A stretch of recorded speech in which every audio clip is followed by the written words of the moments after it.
சிவகார்த்தி திரைப்படத்தை பத்தி வேணும்ட்டே சோசியல் மீடியாலயும் பல தளத்திலையும் நெகட்டிவான ரிவ்யூஸ பப்ளிஷ் பண்றதும், நெகட்டிவான விஷயங்கள பரப்புறதும் தாவேகா தற்கூரிகள் முழு நேர வேலையாவே மாத்திட்டாங்க.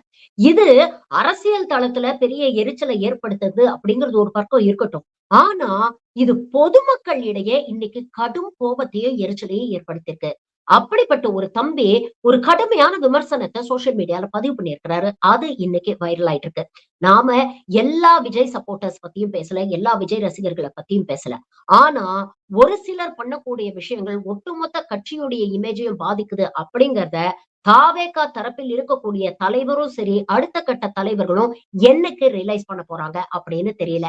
உங்களுடைய தற்குறிகளுடைய பிளைண்ட் டிவோஷன் நாளைக்கு உங்களுடைய தலைவருக்கே ஒரு பெரிய ஆப்பு சொருக போகுது அப்படிங்கறத நீங்க ரியலைஸ் பண்ணும்போது அது ரொம்ப லேட்டா மாறி இருக்கும். இன்னைக்கு உங்களுடைய ரசிகர்கள் வேற ஒரு சக நடிகர் மீது இவ்வளவு வெறுப்பையும், வன்மத்தையும் உமிழும் போது இது பொதுமக்களுக்கு உங்கள் மீது ஒரு வெறுப்பை ஏற்படுத்துகிறது.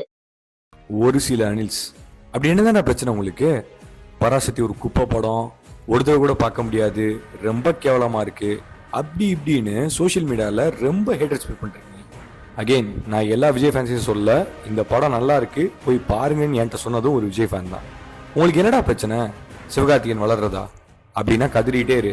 ஏன்னா நீ ஒத்துக்கிட்டாலும் ஒத்துக்கலைனாலும் he is the next big thing in Tamil cinema. நியாயமா நீ எதுக்கு கோவமா இருக்கணும்? ஜனநாயகன் படம் வரல. யாரு காரணம்? Censor board. உண்மையிலேயே ஜனநாயகன் படம் வரலன்றதா அவங்க வருத்தம்னா போய் சென்சார் போர்டை திட்டு. அதுக்கு காரணமா இருக்க சென்ட்ரல் கவர்மெண்ட்டை திட்டு. இல்லையா, எப்பவும் போல இதுக்கும் காரணம் டிஎம்கே தான் சொல்லி டிஎம்கேவை திட்டு. அதை விட்டுட்டு சிவகார்த்திகேயன் மேலேயும் பராசக்தி படம் மேலேயும் ஏன் இவ்வளவு ஹேட்ரட்?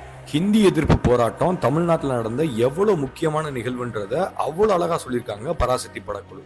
இது தமிழர்கள் மட்டும் இல்லாம சவுத் இந்தியன் ஸ்டேட்ஸ், ஏன் பெங்காலிஸ், இந்த மாதிரி நான் ஹிந்தி ஸ்பீக்கிங் எல்லா ஸ்டேட்ஸுமே பார்க்க வேண்டிய ஒரு படம்.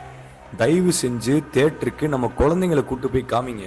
இந்த மாதிரி சுதந்திரமா தமிழ் பேசுறதுக்கு எத்தனை பேர் உயிரை விட்டுருக்காங்கன்றது தெரியும். தமிழர்களா நாம எல்லாம் சேர்ந்து கொண்டாட வேண்டிய ஒரு படத்துக்கு நெகட்டிவ் ரிவ்யூஸ் கொடுத்துருக்கோம். நான் சொல்றது உனக்கு புரிஞ்சிரும்னு நினைச்சலாம், நான் அதை பேசல. இந்த வீடியோலயே என்னை அபியூஸ் பண்ணி கமெண்ட் பண்ணுவீங்கன்றது எனக்கு தெரியும். உன்னைய நம்பிட்டு நியூட்ரலா இருப்பான் பாரு, அவன் இந்த படத்தை மிஸ் பண்ணிடக்கூடாதுன்றதுக்காக சொல்றேன். கடைசியா ஒன்னு சொல்லி முடிக்கிறேன். செந்தமிழை காக்க பெரும் சேனை ஒன்று உண்டு.